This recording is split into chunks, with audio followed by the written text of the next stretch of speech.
11. The board previously met in closed session under exception C1, C11, and C21. I'd like to recall the order of the June 11, 2024 Waukegan Public School Board of Education meeting. If I can have a roll call. Mr. McBride. Ms. Fabian. Present. Ms. Gonzalez. Here. Mr. Riddle. Present. Ms. Hannah. Ms. Lansing. Here. President Ewing. Here, we do have a quorum. All board members are present.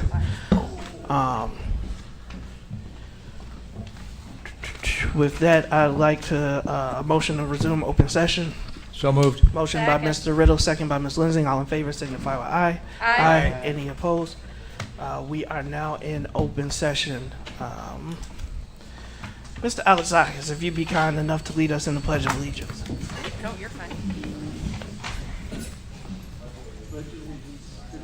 Pledge allegiance to the United States of America and to the republic for which it stands, one nation, under God, indivisible, with liberty and justice for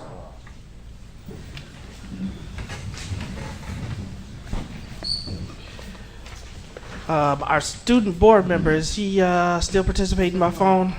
Mr. Hinojosa, are you in? Yes, I am. Awesome. So I am, for the sake of time, I'll do my board president's report at a later time. So I'm turning it over to you. Oh, thank you so much, President Ewing. Hi, everyone. I hope everyone's doing well today during, nice summer and, really nice day today.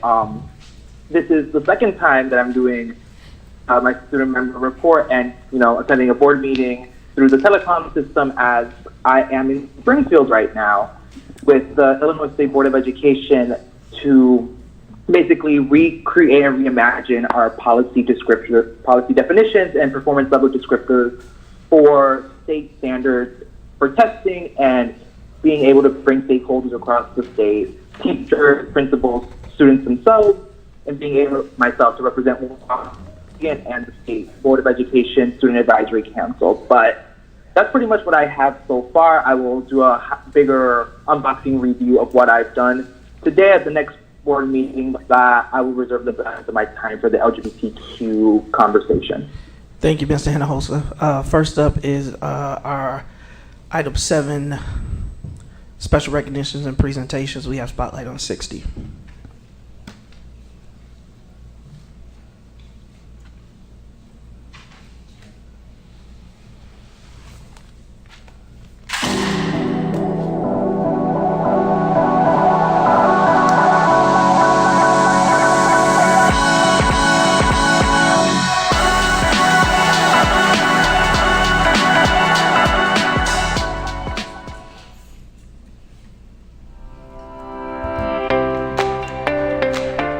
What I like most about coming here and tutoring these kids is that I get to interact with them and be a support system for them and have something for them to look forward to come to school and want to learn. We are so incredibly excited about the legacy that we are leaving for our students.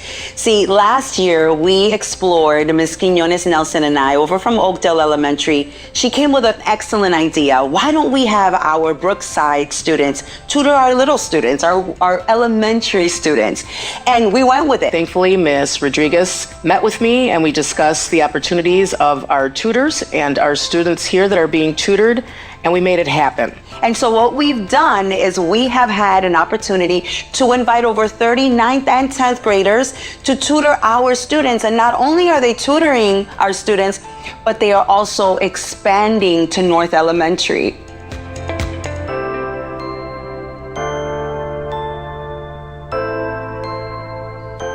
Some students have been extremely supportive of our students who are needing some additional support.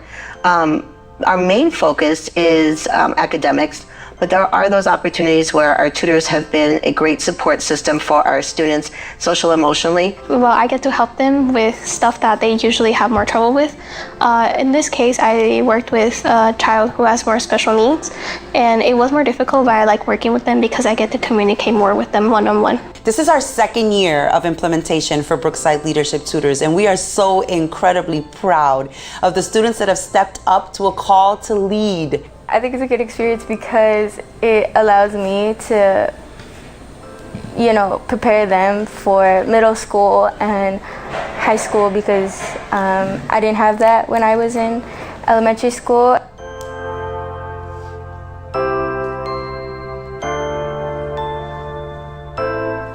It is amazing to see the older kids coming in and the way our students look at them as role models. I know that if I did have somebody there to, other than the teacher, to focus on me specifically and help me with the things that I want to learn, I think it would definitely benefit me. So I hope I can be that for them.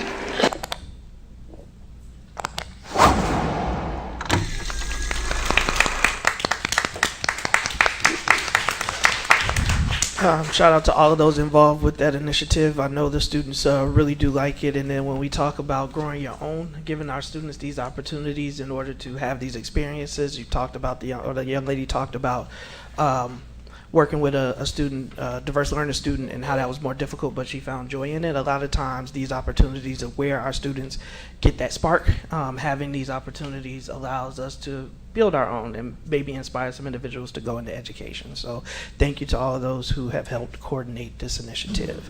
We are now at our approval of meeting minutes. So we have item 8A, approval of the minutes of the board workshop from October 17, 2022. Motion to approve. Motion by Mr. Riddle. Second. Second by Ms. Gonzalez. Any comments, questions on the motion? Great. I'll do roll call since obviously this is an older set. Mr. McBride. Yes. Ms. Fabian. Pass. Ms. Gonzalez. Yes. Mr. Riddle. Yes. Ms. Hannah. Yes. Ms. Lensing. Pass. President Ewing.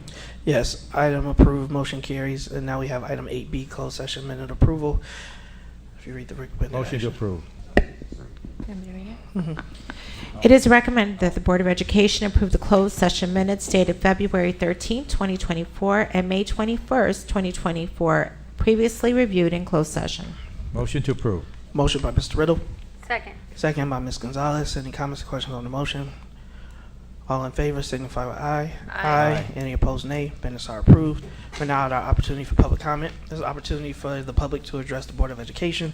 Each speaker gets 3 minutes. If you need translation services will be provided to you, and you'll get 6 minutes. As a reminder, this is a one-way directional conversation where the board has the opportunity to hear. We do want to remind all speakers of civility and ask that you refrain from mentioning student or staff member names in your remarks. First name on the list, and I'm going to call them in order. There are 2 names listed here, Randy Sabecki and Rayon Edwards. Mr. Sabecki.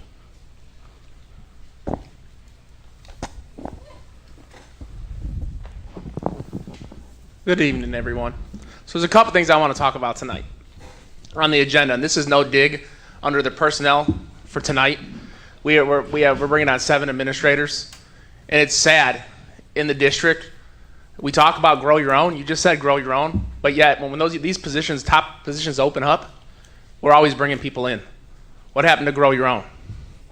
We've had people in the district apply, and then we wonder why people leave the district because they don't have opportunity for advancement and growth. People that have been in our district for a while know the kids, and that is, like I said, it's no dig on the ones that are on there. It's just, if we're going to say grow our own, then that's what we need to start doing. Look at the people that have been in the district for a while. We talk about equity, inclusion with fidelity, then let's start applying it. Second thing I want to talk about, going through the bill runs tonight. It's sad the amount of money that we spend on outside vendors for food. Giamano's Pizza, all this. We have a wellness policy in this district that you guys voted and put in place. We tell parents they can't bring cupcakes in for birthdays and everything else, but then how come the school, the administrators, and that can give the kids those exact things? Go get donuts, go get this, but you tell parents they can't. So if we're going to make a policy for wellness, we need to follow it as a district. It's either we're going to have it or we're not going to have it. You guys got to set the examples because we spend too much. We talk about all these meetings. We have a food vendor. Why don't we give you guys that food, and then you guys would decide that this food vendor is not right for the district, how they change the menus and that. When you have all these meetings, let's have all that food that gets thrown, not 80% of it gets thrown away. And then my other thing I want to say tonight, again, I see there's another $25,000 payout tonight. And I know I've been around law most of my life. A lot of times when it does that, both sides take no fault, and we settle. One, it'd probably cost more to fight it, or, as the attorney can agree with, like I said, I've been around it a lot. The chances are the district's going to lose that and pay out of a lot more. That's why we settle low. And I can see if it happened every once in a while, but when it's happening constantly, obviously there's a problem within the district. And we need to figure out the problem and deal with the problem instead of keep doing all these payouts. Because what is that telling everybody? We have a problem, but we're not going to deal with the problem. We're just going to pay it out and act like it didn't happen. We have to stop that. That's a lot of money, a lot of taxpayers' dollars that we're taking away from the kids. Mr. McBride, you talk about Weiss Field. There's your money right there for Weiss Field. Right there. And I don't know if any of y'all know, but the goalpost at Weiss Field's hanging broken, laying over on the south end of the field. So make sure maintenance gets look at it before a kid goes on the field and the rest of that thing breaks and falls on him. So, thanks. Thank you, Mr. Becky. Mr. Edwards. Good evening, everybody. You know, the piggyback on what he said when you talk about bill runs, every year we have a prom, big old graduation. And you guys don't invest no damn money on our kids. They go on that Wrigley Field every year. Nothing special for prom. But you guys order food every time you have a meeting. Every time there's something going on, you guys order food. All that traveling, even for you board members, because y'all are not the educators. Y'all go on all these trips and y'all don't come back and teach the educators anything. How about we use all of that type of money and fix up Wisefield? How about we use that money and invest it into them babies when they graduate and prom and stuff like that? You know, give them a reason to be proud, right? Because if I was a kid still in the district and I seen this year's graduation, I wouldn't be excited about graduating next year. That's what I'm saying, y'all. Y'all steady throwing away money, but we're not throwing it away in the right spaces. It just don't make a whole lot of sense to me. We come up here time and time again and talk to you board. Y'all are elected officials, right? You guys don't answer us. Everything that we speak about get thrown away. Nobody's talking. Now it's the chitter chat in the community if we want to give an extra $30-some thousand to a few administrators, right? For what? To go to after school events? That should be their job. What do they do all day? How about some of you board members show up at some of these events? How about this administration that sits in this building all day long show up at these events and give them principals and the rest of them staff a break? How about y'all put on some safety jackets and come be team players? Y'all talking about saving money? How? You better take out a $30 million bond. Maybe if we cut spending in other places, maybe we could save something. You steady patching up the buildings. A wise woman told me, I don't care what you do to the outside of that building. As the inside don't change, it's still the same building. Y'all got to do something with Brookside. Dear, I know you're not pleased. You can't be. Every week this year, there was fights. Nothing has changed over there. Your staff over there is very unhappy. I could pull my phone out. I got about 150 of them in there right now. Sorry, teachers. But I'm wondering why they talking to me and I'm not an elected board. That only says to me that y'all are not making yourself available for those people, the ones that matter, the ones our kids need. Thank you, Mr. Edwards. We can get the agenda back up. And thank you to both of those that did public comment. So item 10A, the College Board AP exam payments for 23 and 24. It's only one item if you can read the recommended action, Superintendent. It is a recommendation of the administration that the Board of Education authorize the superintendent or her designee to approve the payment for the 2023-2024 school year advanced placement exams for Waukegan High School students in the amount of $38,757. Motion to approve. Motion by Mr. Riddle, Second. Second by Ms. Fabian. Any comments, questions on the motion? I have a quick question. Go ahead, Ms. Lindsay. So we have this money allocated. What happens if the students don't take the exam? Ms. Patty's coming to the mic.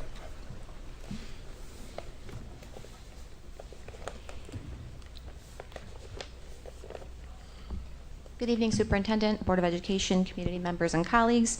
We still are responsible for paying the fees. So if students end up not attending on that particular day or foregoing the assessment, we do have to pay for those assessments regardless of if they sit or not. Okay.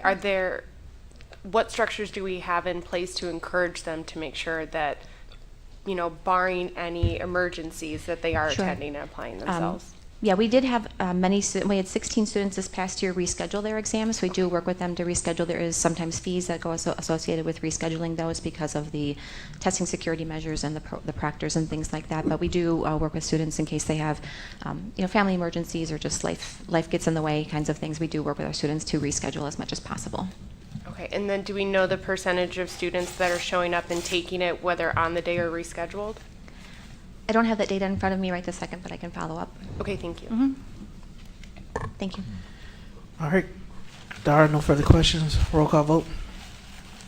Mr. McBride? Yes. Ms. Fabian? Yes. Ms. Gonzalez? Yes. Mr. Riddle? Yes. Ms. Hannah? Yes. Ms. Lindsay? Yes. President Ewing? Yes, item approved, motion carries. We are now at purchases and contracts. Item 12A, renewal of contracts for excess workers' compensation insurance.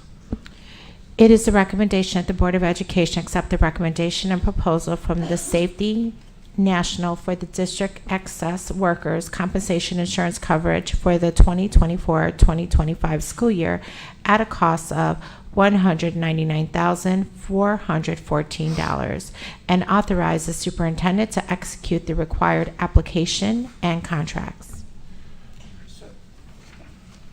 Motion to approve. Motion by Mr. Riddle. Second. Second by Ms. Gonzalez. Any comments or questions on the motion? Yes, I got a question. Go ahead, Ms. Adams. So what happened to the previous workman's compensation board? Why are we changing?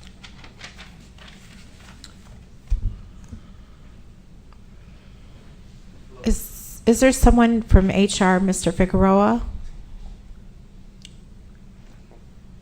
Is he from, are you from? Yes, I'm Brent Jones from West Insurance Agency. West Insurance. I just want to have HR in the house, Ms. Hannah, as he's responding to you, since this does fall under HR. Yeah, it does, and I'm glad to hear from a vendor. We're going to let him speak.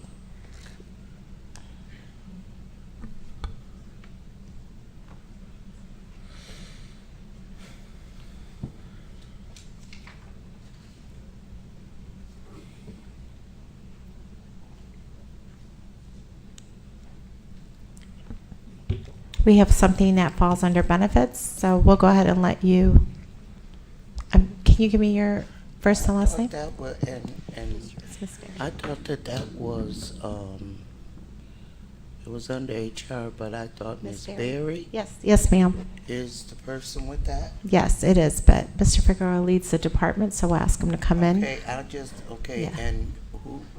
Okay. We'll let you go. You want to ask your question again, Ms. Hannah, so he can. Yeah, before you get started, sir.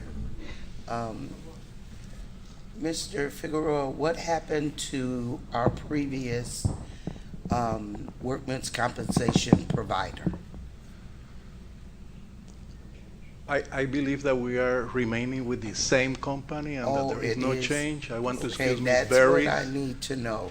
Ms. Berry's last day was yesterday, so we're coming in on her behalf. Okay. Yeah, because we had a very good working relationship with and I'm seeing a proposal, and I'm thinking that this was new. Okay. No, it is not. The goal of this is to try to save us some money. Is that correct? Come on, you want to speak to it? Hi, Brent Jones, President of West Insurance Agency. We've been a longtime agent for the district for your excess work comp. It's just worded.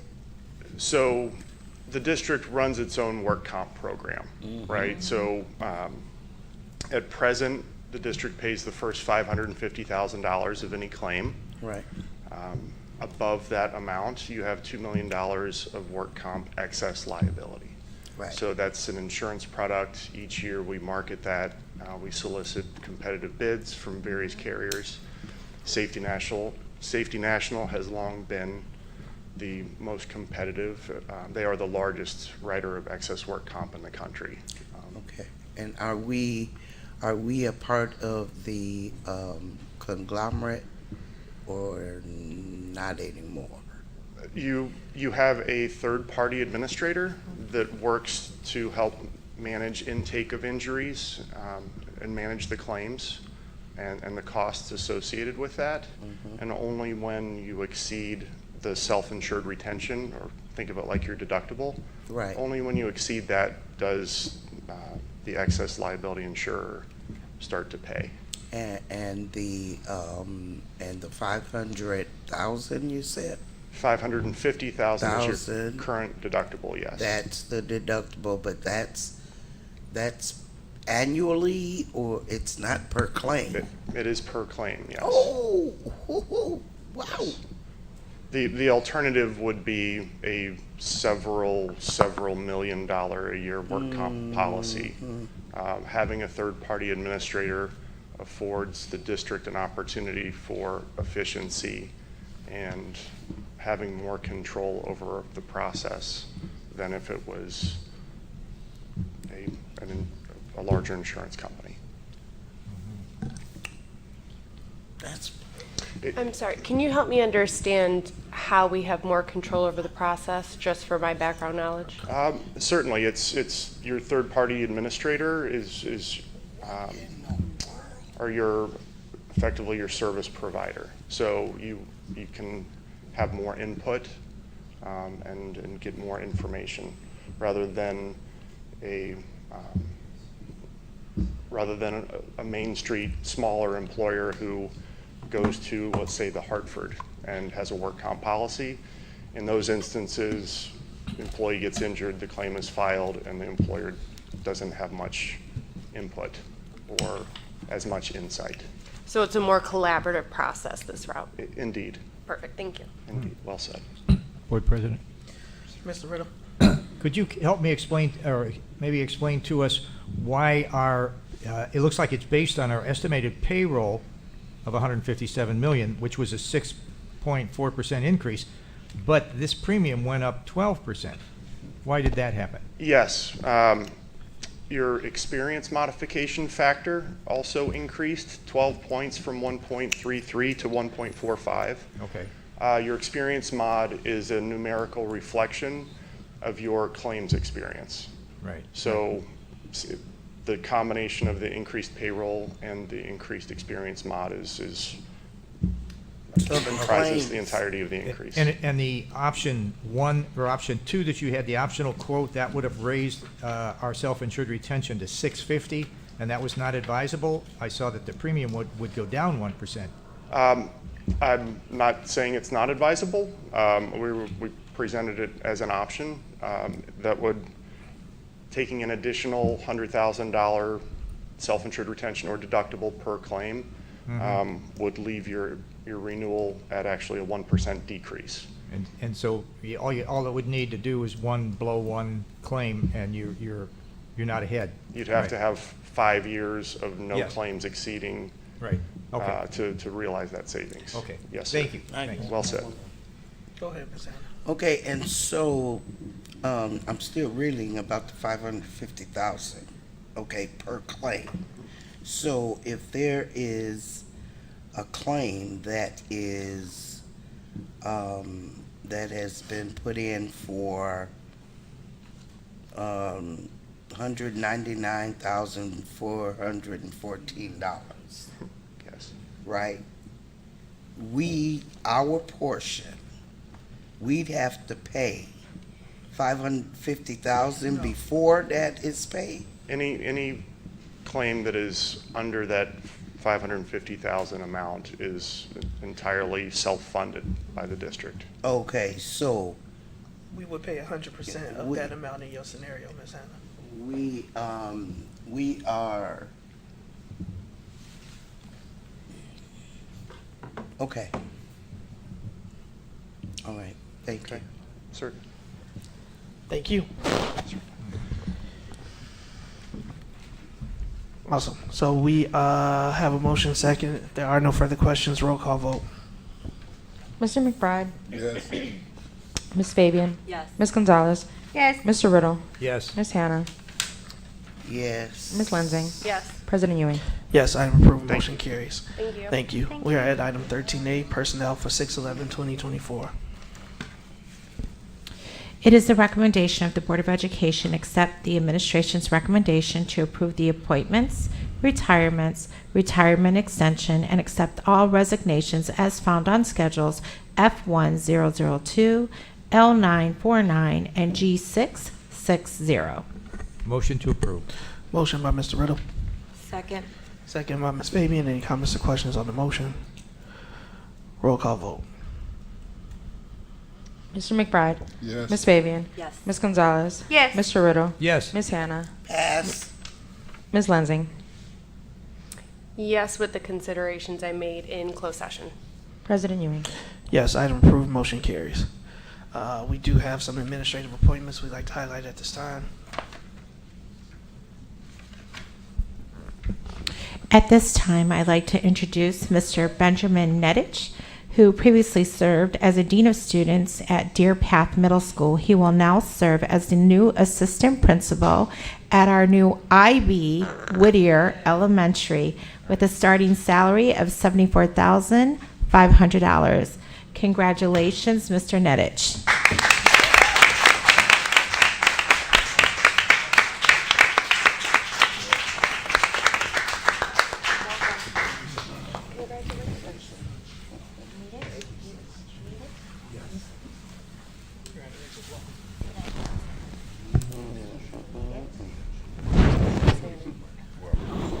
Congratulations. Welcome. No, up, down? Congratulations, Mr. Nedich. Correction.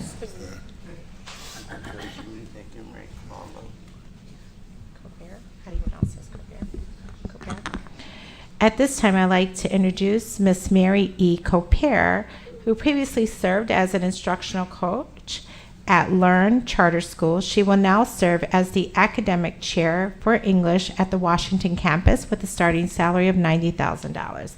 Congratulations, Mrs. Copair. Copair.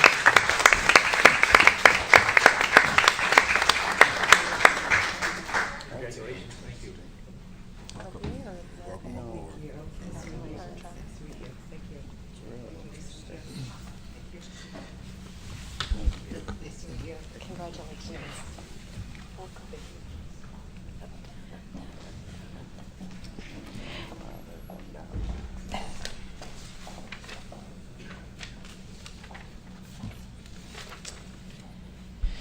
At this time, I'd like to introduce Miss Laura Frank-Hart, who will now serve as the Manager of Family and Community Engagement here at Lincoln Center with a starting salary of $70,000. Congratulations, Miss Frank-Hart.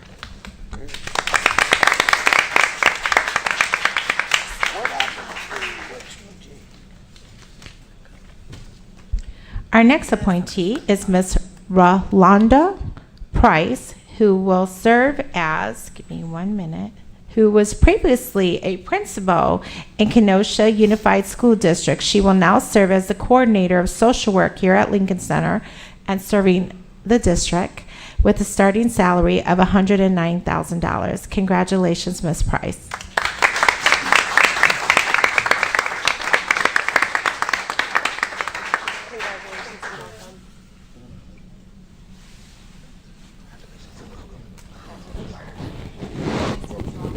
Congratulations.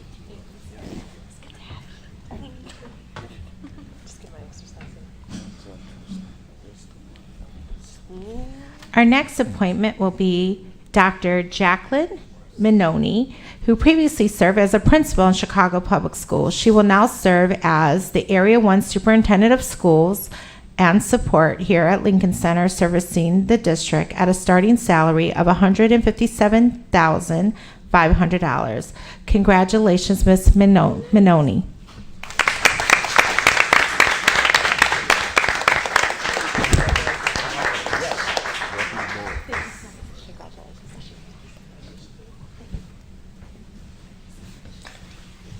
Congratulations, an avid runner? Have you talked to Nick yet? Oh. Oh, I don't know why I sat down. Our next appointee is Dr. Chanel Andrews, who previously served as a principal in Chicago Public Schools. She will now serve as the Area 2 Superintendent of Schools and Support with a starting salary of $157,500. Congratulations, Dr. Andrews.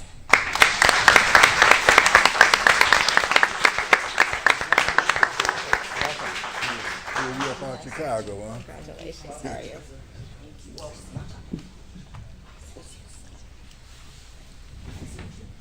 Congratulations, welcome.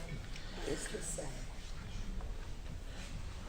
All right. Welcome to all those administrators and the teachers that we also hired, and we also had some retirees, and so we thank them for their service, and many of those are upcoming, but wanted to call those out as well.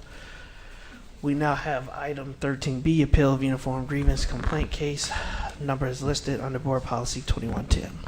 It is recommended that the Board of Education uphold the superintendent's decision and deny the appeal of uniform grievance complaint number 2023-E/E-19 lodged by complainant employee number 16561 under Board Policy 2110.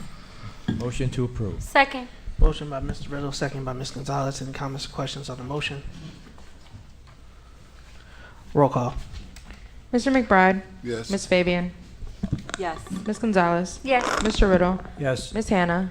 No. Ms. Lensing? Based on information closed session, pass. President Ewing? Yes, item approved, motion carries. We are now at item 13C, settlement agreement with employee number 16863. It is recommended that the Board of Education approve the settlement agreement with employee number 16863 as presented by General Counsel. Motion to approve. Motion by Mr. Riddle, Second. second by Ms. Gonzalez. Any comments or questions? Roll call. Mr. McBride? Yes. Ms. Fabian? Pass. Ms. Gonzalez? Yes. Mr. Riddle? Yes. Ms. Hannah? Yes. Ms. Lensing? Yes. President Ewing? Yes, item approved, motion carries. We now have item 13D, superintendent contract, 15th Amendment. It is recommended that the Board of Education approve the 15th Amendment to the superintendent contract memorializing her satisfactory or better performance for 2023 through 2024 school year. Motion to approve. Motion by Mr. Riddle, second by Ms. Gonzalez. Any comments or questions on the motion? Comment. I am,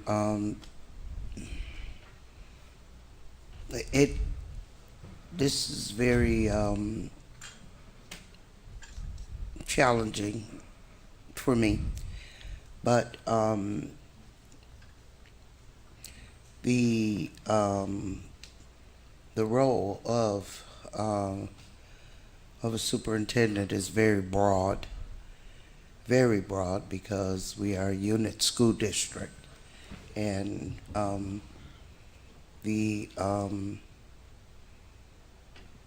everything should be included, and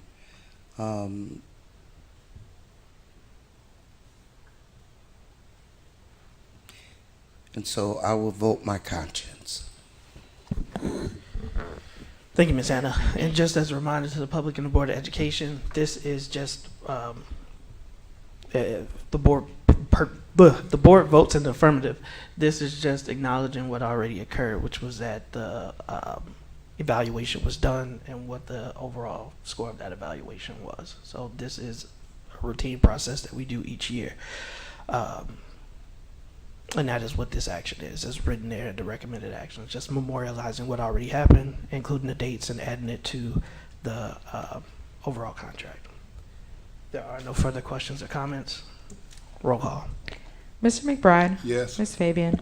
Yes. Ms. Gonzalez? Yes. Mr. Riddle? Yes. Ms. Hannah? No. Ms. Lensing? Yes, as the board president said, this is what happened and these are the results. President Ewing? Yes. Item approved, motion carries. We are now at other approval of Beacon Place requests for use of district truck. It is recommended that the Board of Education authorize the superintendent to approve the use of a district truck to transport backpacks of food from the local food bank to Beacon Place for the distribution to Waukegan and North Chicago students for the 7 weeks during the summer of 2024. June 18th through August 1st, 2024. The district has provided this in-kind service for the past 10 years as the work of Beacon Place has supported district students and their families. So moved. Second. Motion by Ms. Hannah, seconded by Ms. Gonzalez. Any comments or questions on the motion? Yes, we started this with Beacon Place a number of years ago, and we were more than happy to do this for them. They were they needed transportation to move food products and get them to students and their families, and I advocated for the very first district truck to be given to, or for Beacon Place to use that, and ever since then it has been a great partnership with Beacon Place, and each year they come to us and they asked us for the use of a district truck, and we do approve it. So I'm glad that they have progressed, and hopefully there'll be a lot of happy students and families over the summer. I also. Gotcha. I'm gonna go start that in and come back. Ms. Fabian. I just want to thank Beacon Place for their continued support of our students, because they absolutely do provide beyond meals a bunch of activities for our students, and they are always looking for volunteers. So just putting that out to the board and the community as well, if they want to support or find a way to support Beacon Place with their time. Thank you, Ms. Fabian. Mr. McBride. A little history about Beacon Place. It moved into the community and took over a drug-infested building. Now Castle it's a Grayskull. building, excuse me? Castle Grayskull. Yeah, all I could tell you was a drug-infested building, and that was during my time when I was moving around in the street. Absolutely. And they took that building and turned it into a safe place for children and families. The best thing could have ever happened in that community, and thank God for them. Thank you, Mr. McBride and Ms. Gonzalez. Yeah, I just had a clarifying question, whether staff from Beacon Place would be the ones driving, or Yes. if we donate. They They're have the- their own staff. Okay. And insurance covers that, I would assume. Yeah, that's why I'm asking, just in, I think worst case scenario, and it has happened, where, Good evening. Mr. Moan couldn't be here this evening, but yes, Beacon Place asks for the use of the truck to be able to do the food pickups. They asked for the use. Are they driving, or as a district staff member driving? We can confirm that, but actually I'm not going to speculate. But I'm pretty sure I know the answer, but we'll confirm it and get it. Understood. All right. Again, to Mr. McBride, Ms. Hannah, and everybody else's points, Beacon Place is an awesome partner. They've expanded as someone who lived in the community and had them as a neighbor. It was a wonderful location, and they do a ton of services for our students. So this is a way that we can put those taxpayer dollars to use. As you heard, we actually open up our buildings, allow organizations that are our partners to use our buildings, as well as, when possible, things like this that help benefit them and help benefit us. So with that, roll call vote. Mr. McBride? Yes. Ms. Fabian? Absolutely. Ms. Gonzalez? Yes. Mr. Riddle? Yes, Ms. Hannah? absolutely. Yes. Ms. Lindsay? Yes, and I just want to thank board members Hannah and McBride for providing some of the context behind that relationship. That's very helpful for people that are new to Beacon Place. President Ewing? Yes, I approve. Motion carries. We are now at 16A, financial reports, ratification of the first processing of June 2024 board bills, manual check request payments, and Old National Bank insurance payments for the period of May 22nd, 2024 through June 4th, 2024. It is the recommendation of the administration that the Board of Education ratify the 1st June 2024 processing of board bills, manual check request payments, and Old National Bank insurance payments for the period of May 22nd, 2024 through June 4th, 2024. The accounts payable board payments for the period of May 22nd, 2024 through June 4, 2024 total $2,441,216.90. The manual check request payments for the period of May 22nd, 2024 through June 4th, 2024 total $493,563.78. The Old National Bank insurance payments for the period of May 22nd, 2024 through June 4th, 2024 totals $1,624,697.60. Motion to approve. Motion by Mr. Riddle, Second. second by Ms. Gonzalez. Any comments, questions on the motion? I have a question, Go ahead, and it Ms. just Lindsay. ties back to public comment. Can we have context around why we're not using our food service vendor for any in-house food supports that isn't directly student lunches? We definitely can circle back. I can tell you that the absolute that we're not using them in any case is, I can't say is completely accurate, but there is a variety of what is going on. Okay. And so we can paint a better picture for the board once I circle back with Ms. Williams. Do want to say is that the board does routinely eat food prepared by the food service vendor. They're typically a number that they provide of meals per year. So when we have more meetings, sometimes we will exhaust that budget. The other point that I also want to call out, Mr. Sabecki is correct in that a lot of times you'll see food vendors. I want the public to be assured that that budget is not just the Board of Education or even minimally the Board of Education. A lot of times schools as incentives will purchase food from the places that were named.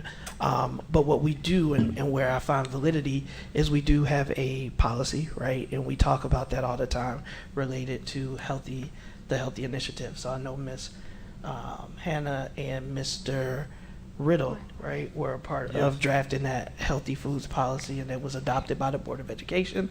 So what does that look like, right, in District 60 based on some of the concerns? So it's a valid point, but I also got to call out, board doesn't eat that much. And so many of the things are our principals feeding staff, right? A lot of those bills are coming through from teacher appreciation, which was made. So now we're paying for them. So I do want to call that out, is that it is about celebrating our staff and our students, but how we celebrate is just as important when we have a healthy foods policy. So all valid. Ms. Gonzalez. This is something I want to preface by saying that I think that the district should be supporting local businesses and getting the foods that students want, regardless of, I understand that we have a health and wellness policy, but I think that we also should be attending to the needs of the students and making these experiences pleasurable while leveraging our vendors as much as we can. But I also do want to say, and I've said it before a couple times, is that this is actually an excellent situation in which having a conversation about why food as an incentive is used. I've mentioned it before that if we're celebrating honor roll, if we're having a special event for the students, if we're doing this, that, and the other, that students who may not reach that specific parameter for celebration or participate in that activity shouldn't feel excluded from those foods or what snacks are available at those events. I understand why it's like the main or the primary drive to get people to attend the events, because when you feed people, like, the people come. But at the same time, you know, I think that we could get creative and find other ways to incentivize students. And so I just want to put that out there. I feel like this would be a different conversation if we had that conversation first. So yeah, I just wanted to add that. Thank you. And thank you for the question. Ms. Lindsay, roll call. Mr. McBride? Yes. Ms. Fabian? Yes. Ms. Gonzalez? Yes. Mr. Riddle? Yes. Ms. Hannah? Yes. Ms. Lensing? Yes. President Ewing? Yes, item approved, motion carries. We are now at committee reports. I don't believe that we have any at this time. Delegates report, Ms. Hannah.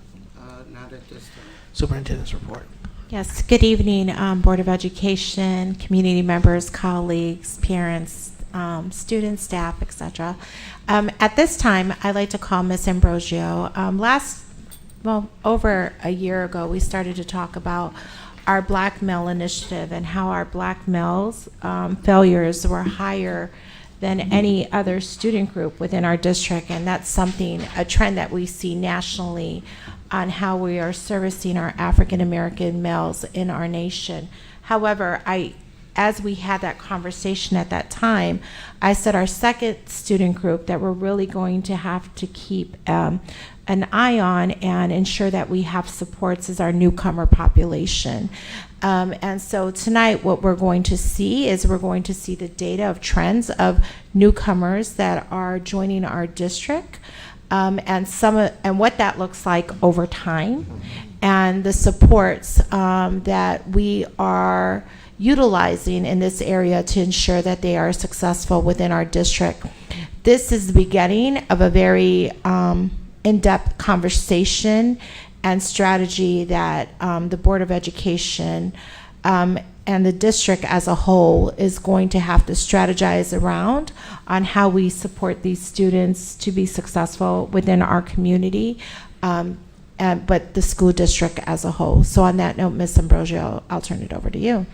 Thank you. Good evening, Board of Education, Board President, Superintendent, members of the community, colleagues. I'm here today to provide you an update, as the superintendent has said. I'd like to first start off with making sure that we understand that newcomers are immigrants. Immigrants are newcomers, so we use the term interchangeably. And our newcomers, the enrollment has been really catapulting, right? We're going in the upward direction for that. And on the presentation, you will see on various graphs. Can we go to the next slide, please? Yes, And what then, that enrollment will Ms. looks Ambrosia, like. quick point. Yes. Can you bring the microphone a little bit closer? Sure. They're having to Sorry. turn it up and it's creating feedback. Thank Yes. To the first slide with the data, please. Is that the first slide? That's actually the first slide. Oh, it's kind of freezing up.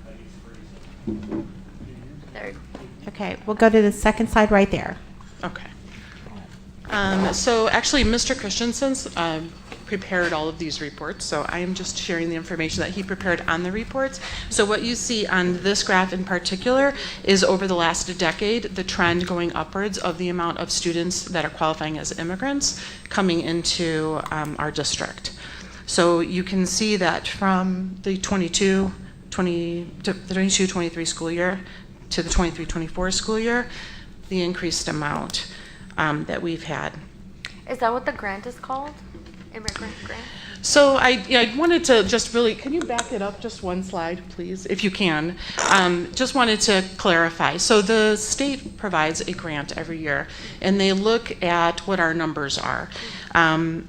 In order to qualify for the grant, first, the student must be born outside the U.S. or Puerto Rico.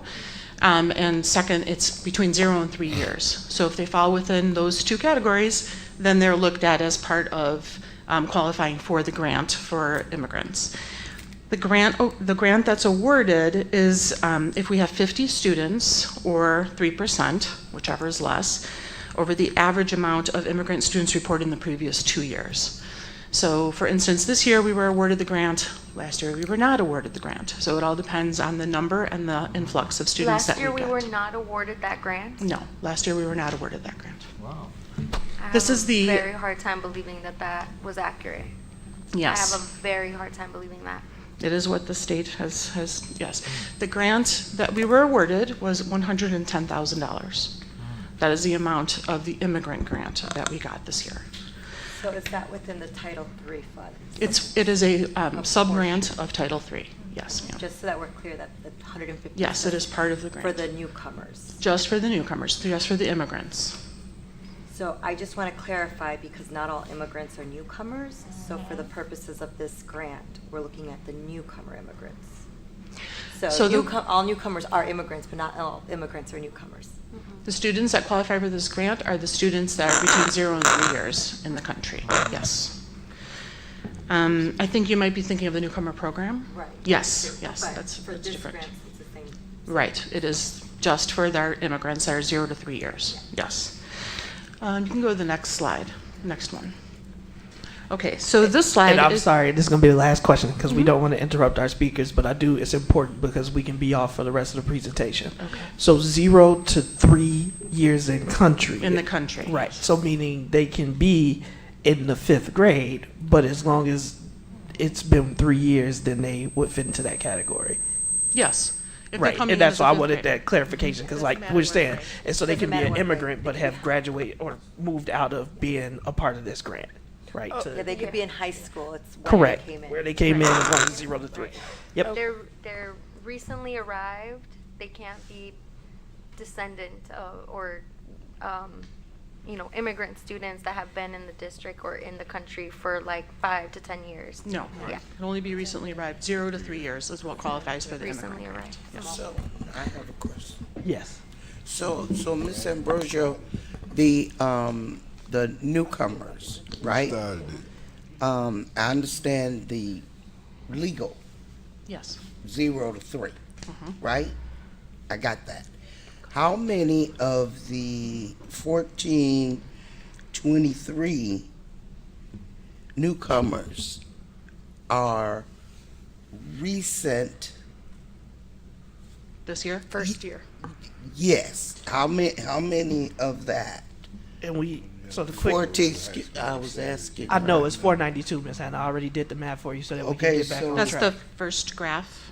I believe it's the first graph showing you the difference between the two, and the second graph shows you the difference. The yellow line and the green line will show Correct, you. but comparison there's to last there's year the was increase. 931, Yeah. so you take So that. total students that qualify for the immigrant grant are the 1,425 students plus private school.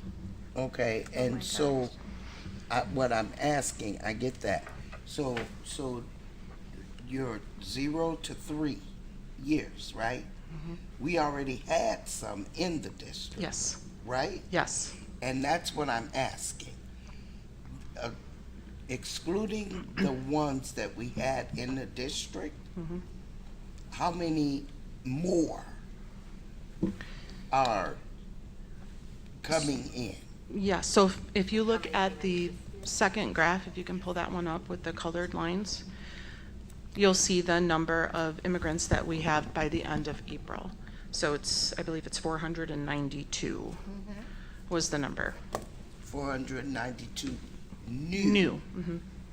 Thank you students, for yes. the clarification. Yes, and by the Ms. way, that Ambrosio. did not count kindergarten, and in kindergarten we had 150 more. Okay. See, we need to get that grant every year because we didn't go from for 1 year not having those 100 kids to Right. the right. 400 kids to Yes, now. it's Yeah. complicated the way that they figure it. But Yeah. So is EL. That's how EL usually is, right? If you can go to the next graph, please. So we're holding comments to the end going forward. Thank you. Okay, so we put in a pie graph. Basically, we have students coming in from 33 total nations, and the 9 highest we've put there on that graph. And you can see that the majority are coming from Mexico, Honduras, and Venezuela. The majority of our students that are coming in are speaking Spanish, but we do have other languages as well. There's quite a few that are coming from India that are speaking Malayalam. And as a result of that, a couple of our buildings have to put a bilingual program in place for Malayalam, which includes Clark and the high school. Next slide, please. Yes. This is how we are currently supporting our newcomers. Bless you. All of the students that come into the district that are immigrants, newcomers, the majority of them, I believe this year, all of them have qualified for EL program services. So as a result, they go into the appropriate program, either dual, TPI, if we have to have them in the actual self-contained newcomers program, or a TBE program. We have provided for them through grant funding, the after-school tutoring program. This is twice a week after school. It starts pretty much in October and runs through the year. We usually get the grant very late. Last year we got it in January. This year we got it at the end of November. So it all depends on when we get the grant, we can start the tutoring. So we have the after-school tutoring. We also put in place Saturday tutoring. We piloted this the year before to see if it would work with parents. We surveyed our parents. They were very excited about the Saturday tutoring program. So we put a Saturday tutoring program in place this year. It was very well attended. We also decided that since parents were so excited about bringing their kids, we decided to offer parent workshops at the same time. So we contracted with a bilingual psychologist who came out once a month and provided some workshops, sessions with those parents addressing their specific needs. We also provide, every year, we've provided the Newcomer Summer School, K-12. This year, we've provided some additional summer reading materials in the form of backpacks that we sent home to our students in kindergarten through second grade. We also created a newcomer committee this year to kind of look at what are the needs and what are the issues happening in the buildings. Predominantly in K-5, we have a lot more needs. We have a lot of students coming in K-5. And the students that are coming in, the needs have very much changed. Once upon a time, our newcomer students that came in had a really good, solid background in their native language. And what we needed to give them was high doses of English as a second language. Now we're seeing students that are coming in that understand Spanish and can speak it, but can't read or write it. And so we're expecting them to be able to read and write in Spanish as they come in, and they cannot. And so imagine a teacher trying to differentiate those extremes and scaffold for students that can't read at all with students that can at grade level in Spanish language. So it's very difficult for the teacher, and principals have indicated that they really need some extra support for those instances when that happens. We've also identified some additional supplemental materials that we are planning on purchasing for our classroom teachers to help them with these students as they come in. We also provide ESL classes in the evening for our parents. So that's English as a second language classes. We provide that year-round, including in the summer. And it's very well attended, so that's really great. We've partnered with community organizations to support our students and our parents. This year we created a newcomer welcome kit for our parents. We created a welcome manual to support them with district and community resources, just as an extra resource for them to know, where do I get all this information? How do I know who to contact if I need housing, if I need transportation, if I need food? What are those things in the community that we have? So we've put that together for them. We're currently translating that into many languages. We recently, 2 weeks ago, we received the Bilingual Education Award grant. We received the maximum amount that the state gives, and that is to provide above and beyond service, enrichment activities for our newcomer students, our immigrant students. That maximum award was $15,000. Currently in our classrooms, we are providing, we have ESL resource teachers actually at each building, not a classroom, at each building. We have an ESL resource teacher in K-5. Those teachers work with our students who are flagged ESL only, where they're only getting ESL service, and they're also working with students who are newcomers. So the most needy students they will work with. The caseload for those teachers has really been overwhelming for some of those sites. So they've really been struggling trying to meet the needs of all of our students and those high numbers. In middle school and high school, we have specific newcomer programs for what we call our SLIFE students. The state calls SLIFE. SLIFE stands for Students with Limited or Interrupted Formal Education. That's what our self-contained 6th through 8th and 9th and through 12th grade self-contained newcomers classes are for. That's for really acculturating. Those are the ones, yeah, you're thinking about, the SLIFE. Students with Limited or Interrupted Formal Education. As a Title III requirement, we're also mandated to provide service and support to our private schools as well. So every year we go out and consult with all the private schools. We have to test all of the students. Then we have to provide them materials, professional development, etc. And this year is no exception. We had actually 3 of the private schools that had students that qualified, and that we must support as well. The last slide was about things to consider. So as the numbers continue to rise, we think about additional staff. We need to think about who are these staff members going to be.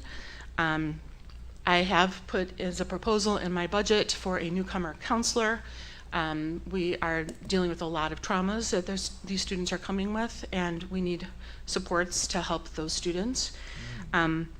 Something else that I think that we need to consider definitely is additional paraprofessional for our K-5 sites to help support these classroom instances where students are coming in with no language or very limited language, and this teacher cannot scaffold all those languages, especially in a dual language program where they're teaching half the day in English, the other day half in Spanish, and they can't access either language. And so the teacher needs help, needs support. And then possible increase in FTEs for buildings where numbers are higher. So Lyon was one of the buildings that we needed to add an FTE to. Clark was another building we needed to add an FTE to because the numbers would just keep going higher and higher. So as the numbers continue to rise, I continue to ask for additional FTEs to support that. And I think that was all I had. We'll start at the end. Ms. Fabian.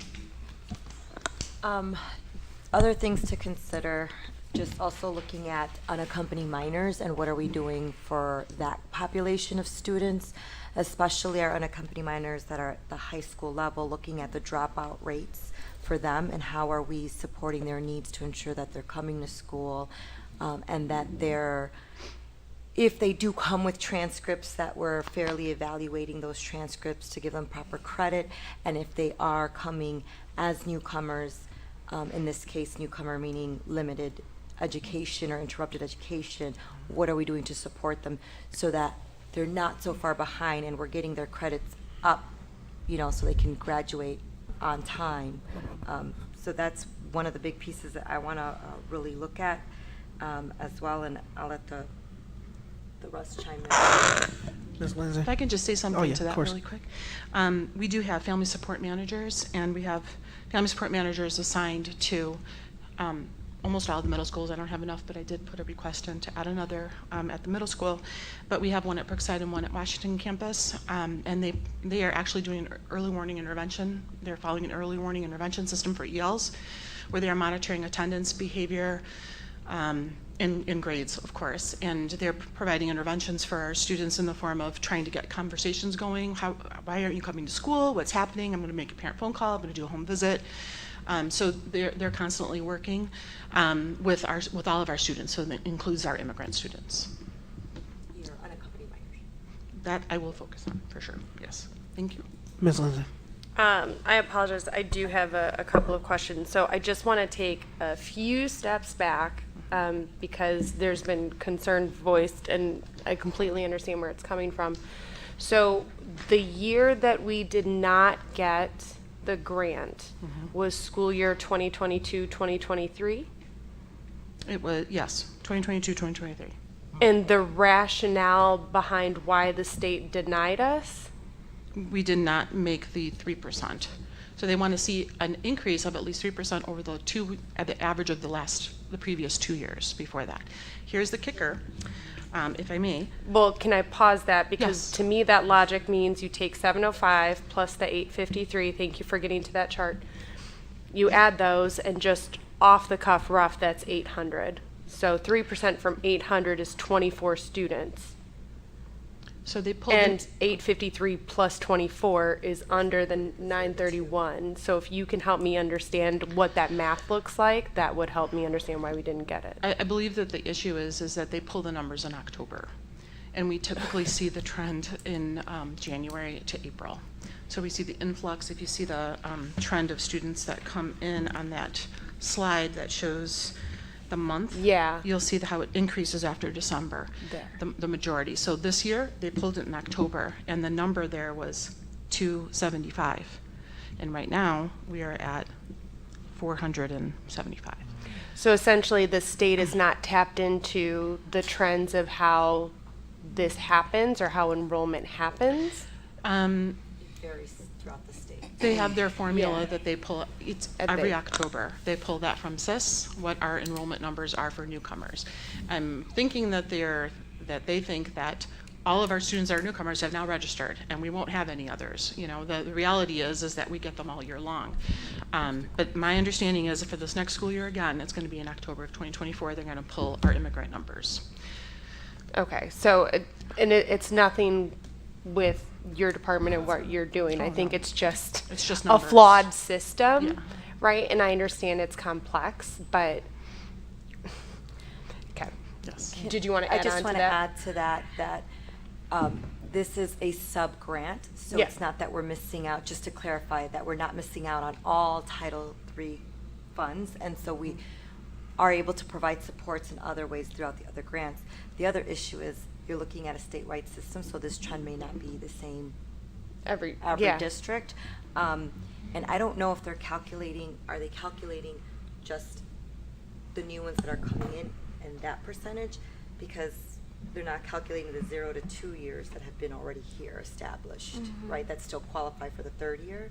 So I don't know if that's the calculation that they're also looking at, is just first year. Yeah, first year, and then I can get for that clarification from the 3%. state, Yeah, for that but I 3%. did reach out to them recently, and they told me Yeah, again. is it you year had one, these many brand new last year, newcomers and then that, yeah. Yeah. It's how Versus the the formula 0 to 3 works. total number.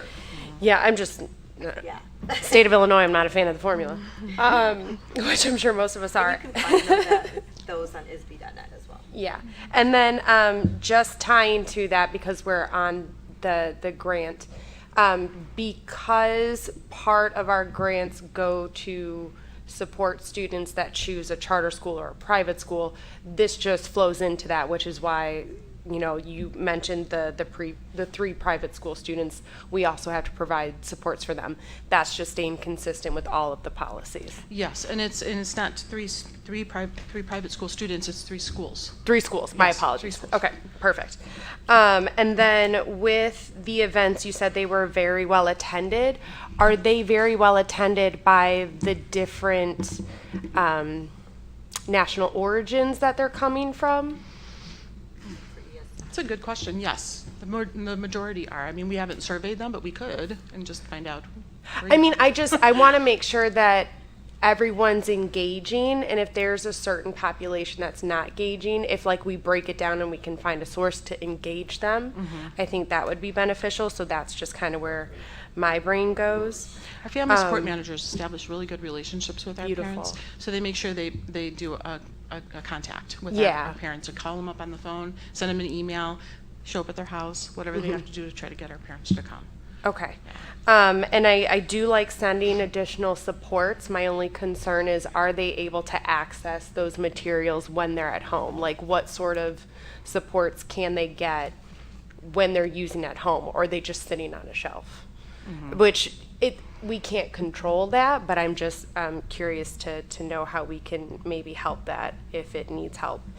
I will also ask, I love that we have ESL classes for our newcomer families, not just the students, but the adults. The question of equity comes in mind because we have populations of families that don't speak English that aren't newcomers, and we're not affording them similar opportunities, or do we have ESL classes for other parents in the district? It's for all of our parents. in the It's for all of our district. parents. Yes. Okay. Any parent that So wants it, we don't say, oh, you know, are you an EL parent? We don't do that. well, We just- and it could be like a grant process, right? Like the grant only allows for this. So I just want to make sure that our families who have had concerns that they can't access the board meetings, they don't always have access to a district translator, which I'm glad you put in that that's a need, that we need more of those supports. That those families understand that they can also join in on those lessons so that they can better engage with the district and they feel better about it. So I'm glad that it's open to everybody. And then I'm just going to ask one final question. So not all Spanish is the same. So how are we accounting for that when we are providing ESL services? So ESL is English as a second language. So Yeah. we're teaching in English only. Okay. Yes. But there have been concerns that there's like some terms, if you come from, I'm just naming countries with no specific examples, right? Yeah. Because our classrooms have Spanish in them. ESL classes don't. Oh, okay. So then, my apologies. Yeah. So in the classroom. So how are they getting supports that are more tailored to the Spanish that they speak? Because in some countries, one word may be a slur, where in others it's not, right? So I just want to make sure that we have are tracking that and mitigating against that, so we're not offending any of our students or families. Unfortunately, sometimes that's inevitable because there's words that are just very common in one dialect, but in others it can be very offensive. Okay. But we try to ensure that we are using standard Spanish if possible. So our translation team and the things that we actually are asked to translate, we make sure that it's consistent, it's pedagogical, makes pedagogical sense. Okay. It's within the context of what they're learning. Okay. But we also want to teach our students about cultural differences, Yes. right? Because in life, they're undoubtedly going to meet somebody from Venezuela or Argentina or Puerto Rico, and they're going to have different dialects, different accents, different emphasis on different words. And just understanding that those differences is an important life trait for our students that are bilingual. Right. I can give you a perfect example. I'm Argentinian. Some students can use some words for everyday things, and they're swear words in my culture.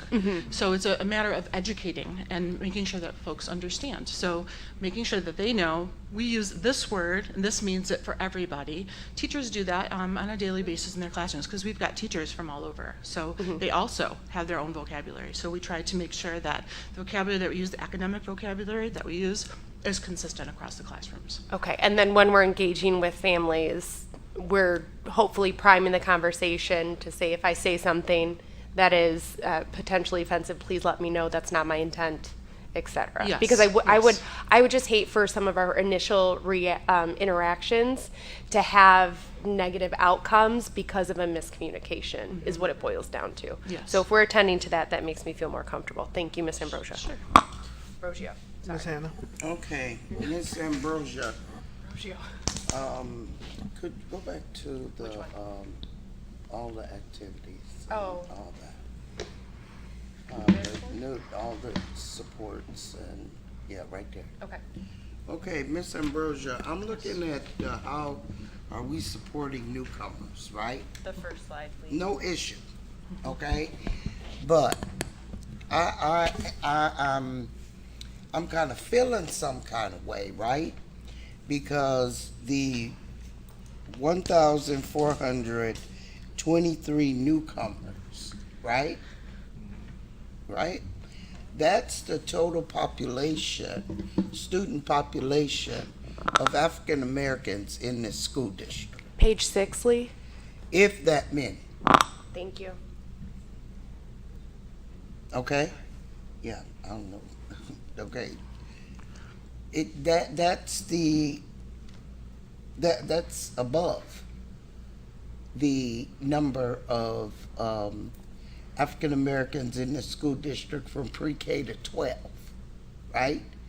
And so my question is, now there's a Black Boy initiative, and we're waiting. I applaud you for putting this out together with all of the Data. the efforts and the details and so forth, right? But I'm just wondering, you're multicultural, right? And so where are all of these supports for our African American students? Can I call a point of order? So No, that we you stay on? can't. Miss Hannah, I 1,000% understand Because what you're asking. you talked about your people. I'm talking about mine. Do not interrupt me. They're all our students, and I'm gonna ask the board to take it. No, but I'm gonna ask the board to take it a notch down. They're all our students. First off, Okay, but why? Okay, I'm talking. Let me say what I'm saying. Miss Ambrosia is not the appropriate person to answer your Well, questions. she's multicultural She is, but she's also the director of our bilingual Bilingual program. and multicultural. Correct. And so if you want to, Multicultural is everybody. if you're Grant asking is what specific supports to exist immigrants. for our African American Yes, students, I am. she would be able to tell you what supports exist for our bilingual black students. Okay, so why? Okay, how come? Okay, where are all of these supports? So the superintendent can come back with a report No, on a different I evening. want it now. You're not going to get it now. Everybody can get. Everybody can get answers about something different except this big fantastic Black Boy Initiative. So where are all of the plans for that? The superintendent can bring it back. There are I also think we have items. committee meetings for those conversations, which many of us have participated in. Okay, look, you participated in it. Okay. I didn't. All right. Ms. Ambrosia, I'm sorry, I'll email you my questions, and I apologize, everybody, but I can't. You don't have to apologize for She that. didn't apologize for you. Apologize for yourself. But again, She's apology to Miss Ambrosio. Yeah, that's easy. Cowardly. Anyway, I'm asking the question. I'm sorry, Adriana. I'd like to call for a 5-minute recess. Thank you. Why? You can't tell. Look, everybody.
of June 11th, 2024. If I could have I don't need a roll call. Motion to resume.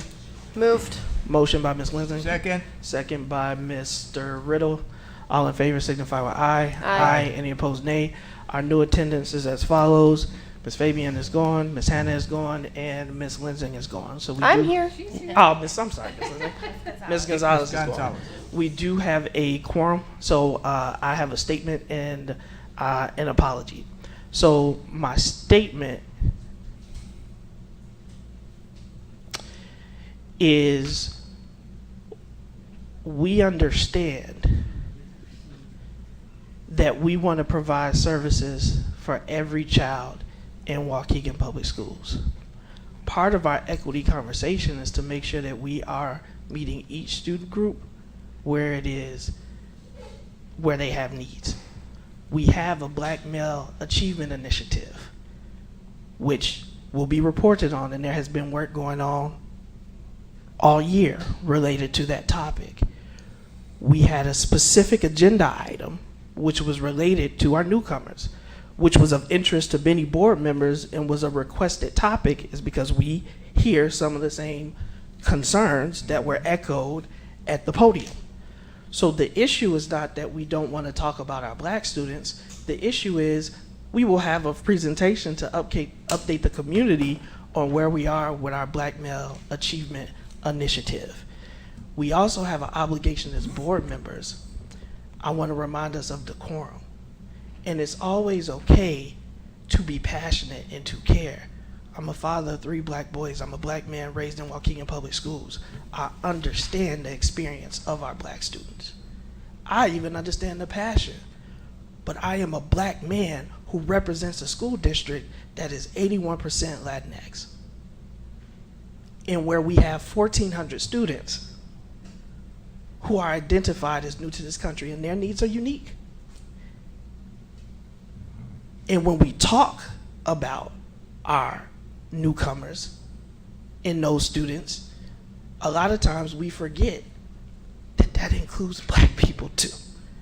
And so I have to call it out, and I have to be honest in that what you witnessed this evening was inappropriate, and as your board chair, I apologize to the staff, and I apologize to the community.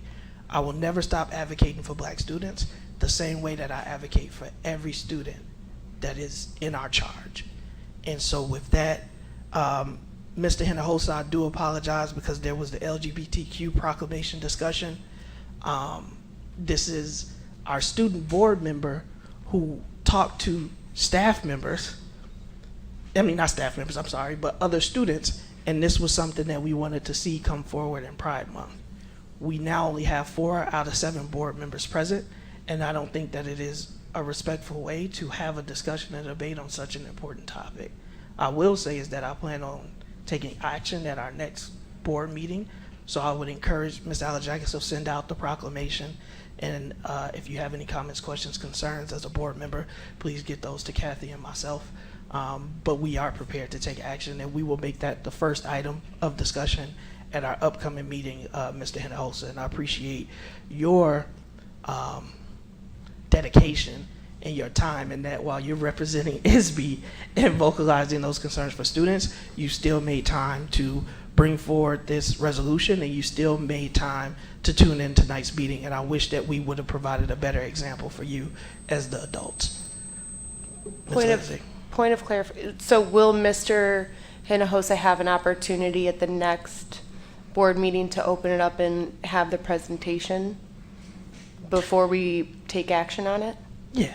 Okay. I will. I know we talk about appointing a new board member, but he can, even if he has to come from the podium and really champion it, would love to have him a part of this discussion, as this was something that he has been instrumental in bringing forward. But with that, I'd like to call for a motion to adjourn. So moved. I'm sorry, I can't adjourn. If we can... Before we do that, I would like to formally apologize to Miss Ambrosio for pronouncing your name wrong, and it picked up with a couple of other board members, so I do apologize, Miss Ambrosio. We still need to do old business. So we got one policy, item 19A, board policy 6040, discipline equity review, second reading. It is recommended that the Board of Education approve the amendments to the Board Policy 6040 Student Discipline as set forth for second reading. Motion to approve. Motion by Mr. Riddle. Second by Mr. McBride. Any comments, questions to the motion? All in favor signify with aye. Aye. Any opposed, nay. Policy is approved. Motion to adjourn. Moved. Motion by Ms. Lindsay. Second. Seconded by Mr. Riddle. All in favor signify with aye. Aye. Any opposed, nay. Meeting is adjourned.